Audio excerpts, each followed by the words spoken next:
The 10-minute drill. This is a big one. Covered by Universal Roof and Contracting. The difference is Universal. On 1010XL. Let's go, let's go, let's go. Hit it. Oh, yeah. Sports concepts and rationalizations coming your way. We call it the 10-minute drill. At the end of the 10-minute drill, we do something fascinating each and every week. We give out a prize pack because we can. And beef, it sounds like... And because we care, Dan. It sounds like there might be some Kuhn flowers in the offing. Yeah, we're going to send one Lucky Guggen a floral arrangement delivered by our friends at Kuhn Flowers. That's awesome. We'll fill your bellies with lunch or dinner for two from Chick-fil-A. Oh, a little CFA, nothing better.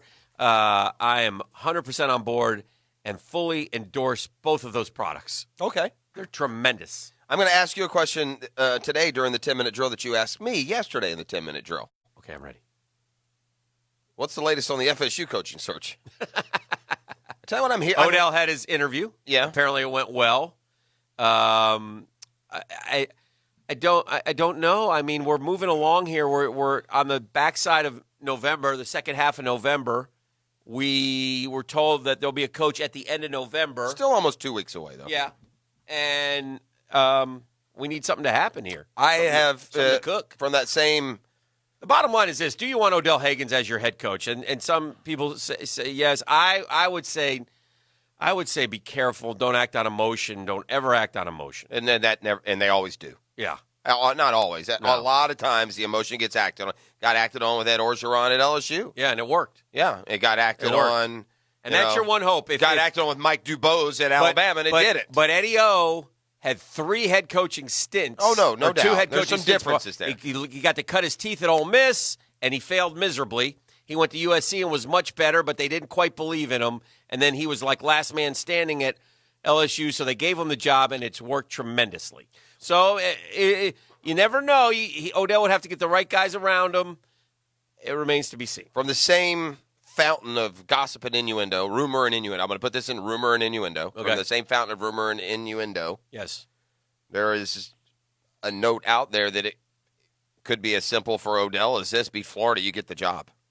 Which sounds That's the dumbest thing I've ever heard. Right. It sounds like a dumb way to do business. If that, I'm gonna dismiss that one. Okay. And hope it's not true. All right. Because if people in charge if that's the message, then they shouldn't even be in charge. Okay. Of bringing you a coach. And if you're an FSU fan, you should be extremely That worried. wouldn't make a difference No. in your overall view of him? No. Because he's 3-0, but he hasn't really played anybody of any significance. It's one game. Again, you can't That's act a top 10 team, though. You're a top 10 rival that you... That's fine. Great. Super. But you got to have a feel. Listen, my point is this. If I sat down with you for 3, 4, 5 hours and we talked about the program and the direction of the program and I got a feel for you, I don't need the Florida game to determine one way or the other. To say beat Florida, that's silly, in my opinion. I'll just leave it at that. That's my opinion. I think that's just dumb. There's something going on in the NFL I want to ask you about. I'm going to answer, man. I'm going to ask Joe D. Camillus this question because I believe Hello, Joe D. that NFL players can simply not be this dumb. Okay? Joe D. Camillus is a special teams coach for the Jacksonville Jaguars, and I need to ask him this question. I've been meaning to ask him it for weeks. Because there's something that used to be that I don't think is anymore. There was an old adage in special teams on punts. If it's down in your area, by your goal line, if you're the punt returner, At what point do you let it go? you stick your feet on the 10-yard line, and if it's a very simple thing. You're on the 10-yard line. If it's going over your head, you let it go. If it comes to you, you fair catch it. I can see a guy going back a yard, whatever. I get that. But more and more, incredibly amount of time, I see guys, and I think it's because the punters have become so adept at kicking the football and making it land in a funny way and making it bounce to the left or the right or backwards because they kick the back of the ball or whatever. So my point is, I don't think that rule applies anymore because, my gosh, Jeff, I see guys catch the ball at the 2 and the 3 and the 4. You used to never see that either. It used to be the rule. I mean, sometimes even as far back as the 15. What I'm telling you is I think the rule has changed. They punt it higher. Yes. They punt it further. Yes. So it has changed. So I don't know what the new I saw it again last night, and that's what struck me, and I was defining mark is of where you stop catching the ball. But I'm with you. You see so many guys in college and pro fielded at the 6 or call. Here's the one I love. They'll call fair catch at the 7. Yeah. I mean, let it go. Let you it got go. a 50-50 shot of getting it at the 20, and if not, you get it at the 2. The 2, the 7, really? Yes. So, yeah, I'm with you on that. I've noticed that change. I don't know if there's, a defined reason for it. Hick, I will say this about Nick Foles, who was just okay in Game 1, but it is striking to hear him talk. It is a nice, steady presence to have, like a dad at quarterback. You know what I mean? We've never had one, Hick. Yeah. Mark Brunell, as good as he was, will tell you he wasn't comfortable being the spokesperson head of the team. He was never – he's gotten a lot more comfortable in that arena now than he was then. Right. And then we went through a string of young guys who, even if it was in their personality to be that, like Byron had that personality, but he didn't get the results. And then Blaine and Blake, they just never – sounded presidential, that never sounded like a field general when they had press conferences. And, Nick Foles has at least been around enough and he's gone through enough that they're just words and they won't mean anything on Sunday. But there is kind of a calming reassurance in at least having that voice. Am I making any sense what I'm saying? Yes. We had Chris Conley on the TV show last night, and he's a big Foles fan, obviously, and not to go in depth with what Chris had to say, but I will tell you, while we were talking to him during the breaks, but he's very confident that is about the worst you will see Nick Foles, and that it just there's probably a little rust there, a little timing stuff, and he's very confident that the offensive side of the ball will be fixed and they won't play like that again. So, but to your point, when I went into the locker room after the game, I can't remember who it was. Nick Foles was having a chat with somebody. He is a guy who, listen, whether you like the culture thing or not, whether you believe in it or not, he does. And he believes that if you can form a brotherhood in that locker room, and I mean he does things that all those other guys probably didn't do, and he's, talking to everybody, getting to know everybody, spending time with everybody. And listen, as a fan, after the game, he made these comments of, look, go home. He said, look, I'm going to sound like a broken record here, but I'll answer all your questions. I dealt with Philly for a few years. That was kind of funny. I know what it's like, but he goes, I'm telling these guys, listen, go home, love your family, spend some time with your, friends. And we'll get back to work and figure this out. I like what he's about, that part of it. I hope it can translate to the field. He believes it can, and I think that's a good thing. Well, and I guess that's it was striking to me, and I meant to bring this up yesterday, but listening the last couple of days to Nick Foles and just his presence, his manner and mode, and what he's saying, we've never had that. Like I said, that general father kind of figure at quarterback. They've always been either really young guys or guys that are just here for a half a second or guys that aren't really comfortable being that yet. So we'll see if it pays dividends. Mm-hmm. We'll see how this team reacts. They didn't react worth a flip from the game against Houston and London to the game in Indianapolis on Sunday. All right, Derek Jeter's among 18 newcomers on the Hall of Fame ballot. He'll go in. Yeah. Will he be unanimous? I think not. I think there'll be a couple people who'll probably leave him off the ballot. I think unlike Mariano Rivera, there's enough writers that he rubbed the wrong way, maybe. And also debate his credentials. Listen, just so you understand, 14-time All-Star, so you can debate that. I've lost confidence. If 5 world championships, you can debate that. He hit 310 in his career. He's got 3. What are we talking about? This is a no-brainer first ballot Hall of Famer. 3,465 hits. That's a lot of hits. What is the question here? Just whether or not he's unanimous? Yeah. Are there really people that say he shouldn't be a first ballot? That's just Yankee hate.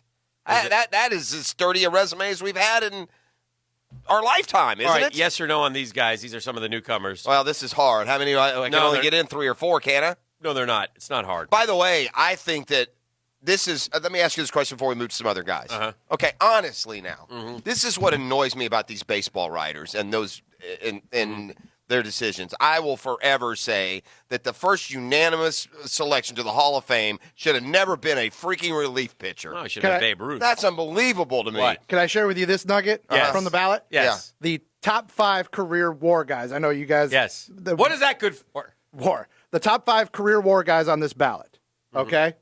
From bottom to top. Yep. 5th best career war, Derek Jeter, 72.4. 4th best, Larry Walker, 72.7. Your 3rd best, the top 3 guys, all 3 guys you probably won't get in. Kurt Schilling, Roger Clemens, Barry Bonds. Yeah.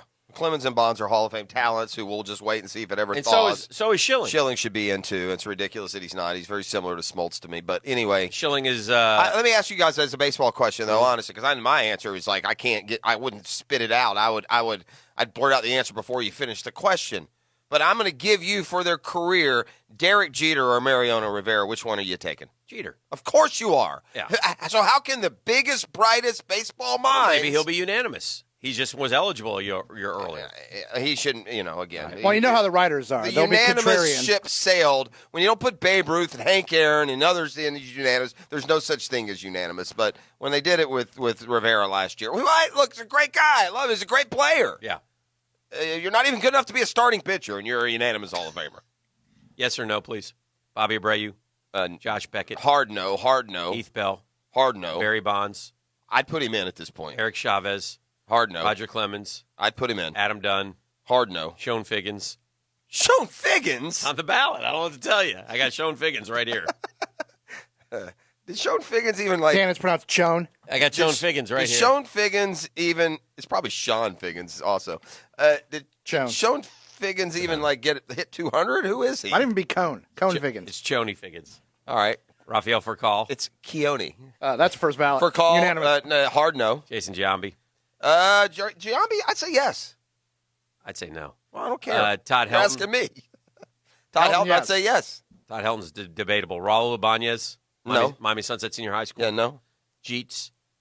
Yeah. Andrew Jones. I think he gets in at some point. Probably not this one. Jeff Kent. That's another close one, but I'd say no. Paulie Konerko. No. Cliff Lee. No. Carlos Pena. No. Brad Penny. No. Brad Penny one-time guest on the drill.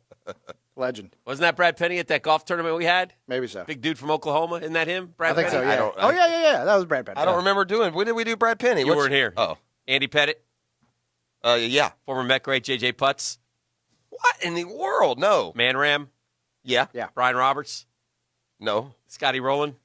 Maybe, but not this year. Kurt Schilling. I'd say yeah. Gary Sheffield. Maybe sometime, but not Alfonso this year. Soriano.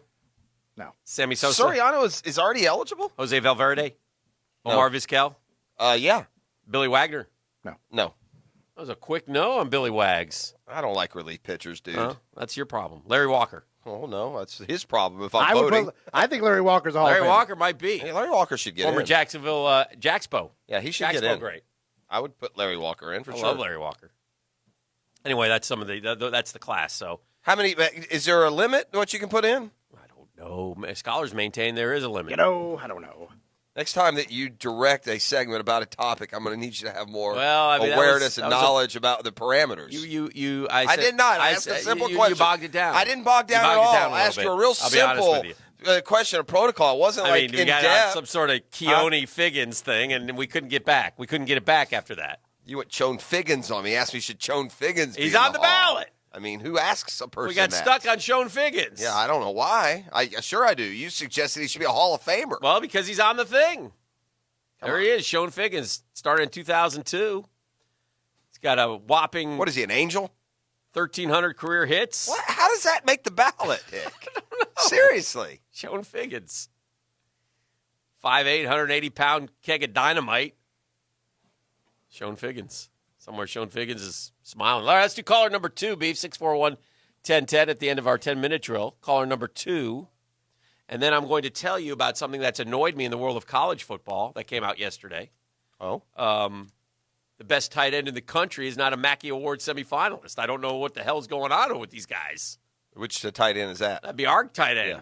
Kyle Our tight end, Pitts. by the way, is maybe the folks at the tight end board wised up to the fact that we call a receiver a tight end. He's not a tight end? Yeah, I don't think he is. Do you think he's a tight end?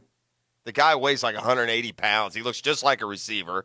And they split him out wide. I know he's a tight end, but he doesn't play like a tight end though. He plays more like a receiver to me. But his numbers aren't all that great, are they? They're good. But He leads the country in receptions. does he? Oh, By tight ends? I should say that he's amongst the leaders in the country. Yeah. I don't know where he is. Right? It's funny. A couple of notable omissions from the list. Florida's Kyle Pitts, who has the second most receptions and fifth most receiving yards among the nation's tight ends, somehow slipped through the voters here.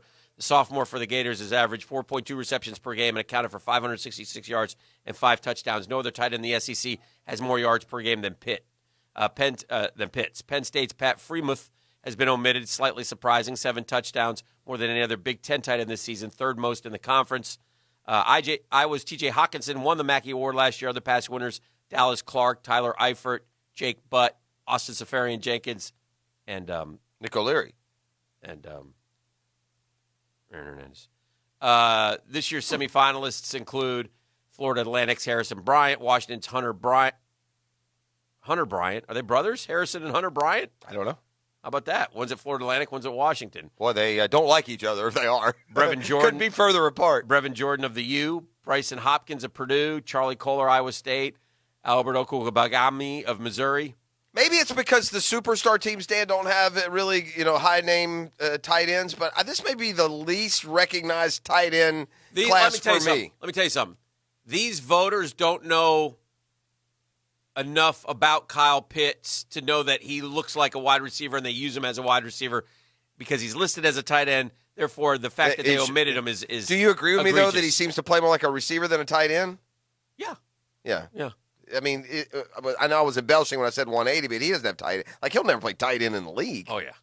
He will play tight end in the league? He's got a frame. They'll put the weight on him. It depends how they But, want I mean, to use does he him. does he weigh like 215, though? No. He's He does- 225 pounds. Okay, well, that's not that big of a deal. That's not tight end size. 235. Wow. He 6'5" carries and a half, Yeah, he bro. carries it good. Yeah, He's 6'5" and a half. I'm surprised he's 235. NFL tight ends are 260, 270 for the most part. He's going to be a Yeah, by pain in then, the rear end in the NFL, too.